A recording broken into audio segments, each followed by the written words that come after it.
안녕하세요. 오랜만에 인사드립니다. 이번 영상은 크루즈 예약 후에 아시면 도움이 될 50가지 정보를 문답 형식으로 준비했습니다. 제 목소리보다는 AI의 깔끔한 음성으로 준비했으니 듣기가 더 편하실 거라 생각됩니다. 각 크루즈사의 규정은 약간씩 다를 수 있으므로 대략적인 정보를 드렸습니다. 특정 크루즈사의 구체적인 정보가 필요하신 분은 댓글로 문의 주시면 감사하겠습니다.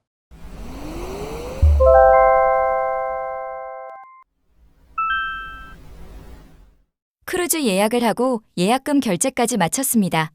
이제 다음 준비는 어떻게 해야 하나요?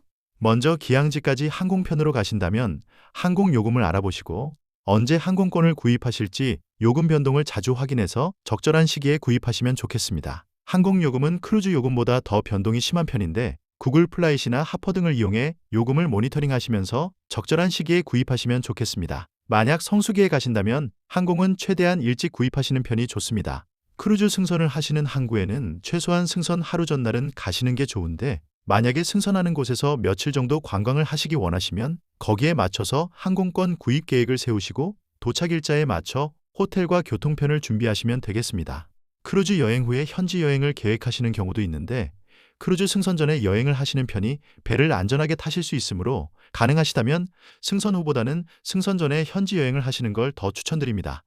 크루즈 전에 현지 관광을 하시는 게 더 좋은 또 한 가지 이유는 시차 적응에도 더 도움이 되므로 실제 크루즈 승선 후 크루즈를 좀 더 잘 즐기실 수 있기 때문입니다. 대부분 크루즈사는 잔금 결제 전이라도 옵션 관광을 미리 예약을 하실 수 있습니다. 너무 늦으면 인기 있는 상품은 마감이 될 수 있으니 미리 예약하시는 것도 좋겠습니다. 크루즈 옵션 관광은 특정 고가의 상품을 제외하고는 대부분 출발 3-4일 전까지 취소하면 환불이 됩니다. 크루즈 승선 3일 전부터는 취소가 안 되므로 취소를 원하시면 승선한 날 옵션 관광 데스크로 가셔서 취소하시면 됩니다. 다만 승선 후 취소하시면 원래 결제한 크레딧 카드로 환불이 되는 크루즈사도 있지만 온보드 크레딧으로 환불되는 크루즈사도 있습니다. 그 다음으로는 크루즈사 홈페이지에 가서 회원 등록을 마치시면 됩니다. 회원 등록 시 유의하실 점은 꼭 여권에 있는 영문 성명과 띄어쓰기까지 동일하게 등록을 하셔야 합니다. 회원 등록을 마치신 후에는 예약 내용을 확인하신 후 예약한 승객의 영문 성명, 생년월일, 국적, 성별 등이 정확한지 다시 한번 확인하시는 게 좋습니다. 크루즈사에 따라 다르지만 보통 출발 90일 전에서 21일 전에 승객 등록, 즉 온라인 체킨을 하셔야 하고 온라인 체킨을 하시면서 항구에서 체킨하는 시간을 미리 예약하실 수 있습니다. 이 온라인 체킨은 먼저 말씀드린 회원 등록과는 다릅니다. 회원 등록은 예약 여부와 상관없이 크루즈사 홈페이지에 회원으로 가입하시는 절차이고 이 승객 등록은 예약하신 승객이 예약한 크루즈에 다시 한번 승객의 여권 정보, 주소, 전화번호, 비상연락처, 배 안에서 사용한 금액을 정산할 신용카드 등을 등록하는 절차입니다. 온라인 체킨을 마치시면 승선에 필요한 보딩 패스와 체킨하는 가방에 붙이는 백택을 미리 출력해서 준비하실 수 있습니다. 요즘은 보딩 패스는 앱으로 이용하도록 변경이 되고 있으니 크루즈사 앱도 미리 설치해서 준비하시는 게 좋습니다. 옵션 관광 예약과 함께 스페셜티 식당 예약, 인터넷이나 주류 음료 패키지 구입, 스파 예약 등도 같이 하실 수 있습니다. 크루즈사에 따라 다르지만 대부분 쇼나 공연 예약은 미리 하실 수 없는 경우가 많습니다. 크루즈사나 배에 따라서 승선 후 하실 수 있는 경우도 있고 예약이 필요 없이 그냥 가서 관람하실 수 있는 경우도 많습니다. 쇼를 미리 예약을 못 하셨더라도 대부분 쇼는 2회 이상 하니까 승선 후 시간을 확인하신 후 관람을 하실 수 있는 기회가 충분히 있습니다. 차이점은 예약을 하신 경우에는 극장에 일찍 입장하실 수 있지만 예약을 안 하신 승객은 예약 승객이 다 입장한 후 늦게 입장이 가능하니 원하시는 자리를 잡기가 어렵다는 점인데 어쨌든 예약에 관계없이 모든 쇼나 공연은 관람하실 수 있는 기회가 충분히 있습니다. 크루즈 선실 경매는 어떻게 하는 건가요? 많은 크루즈사들이 몇 년 전부터 크루즈 선실 경매 방식을 도입했습니다.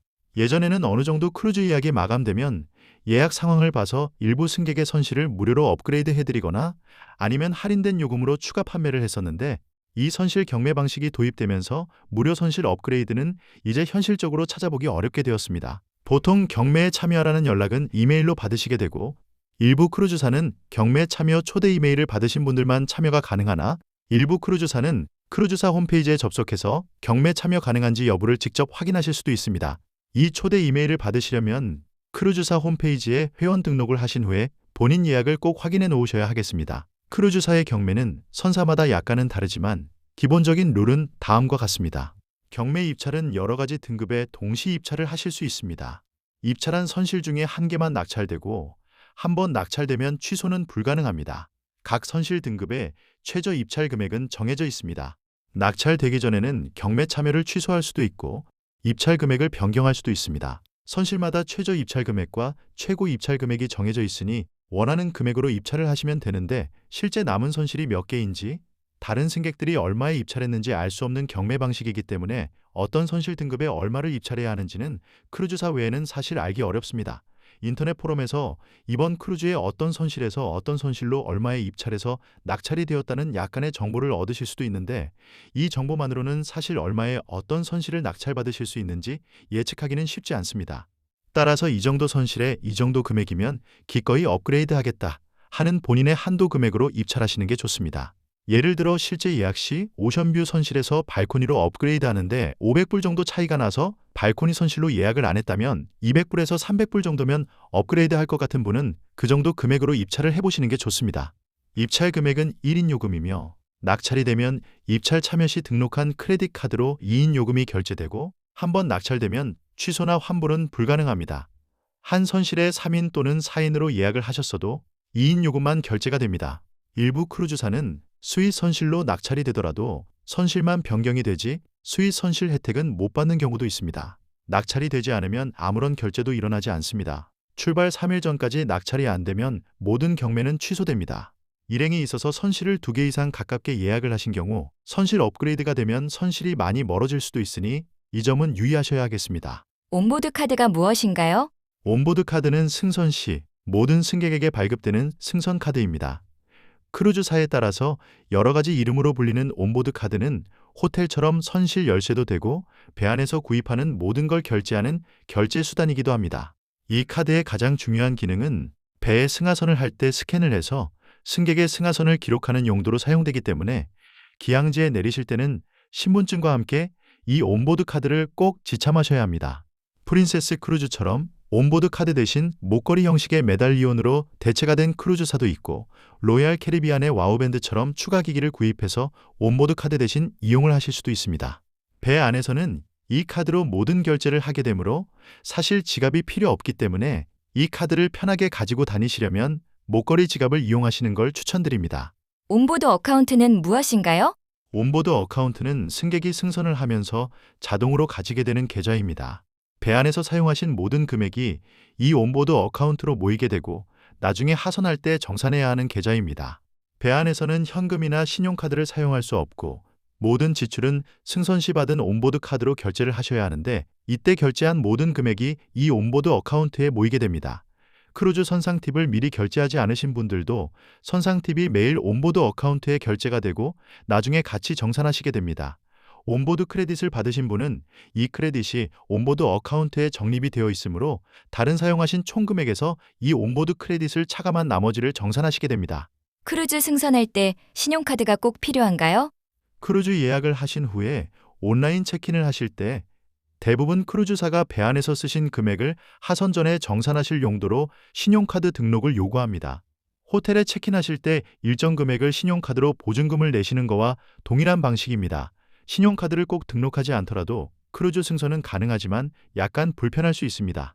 신용카드를 등록하시면 배 안에서 사용하신 금액을 하선 후에 등록한 신용카드에 자동으로 결제를 하므로 배 안에서 사용한 금액이 정확한지 확인만 하면 다른 절차 없이 하선을 편하게 하실 수 있습니다.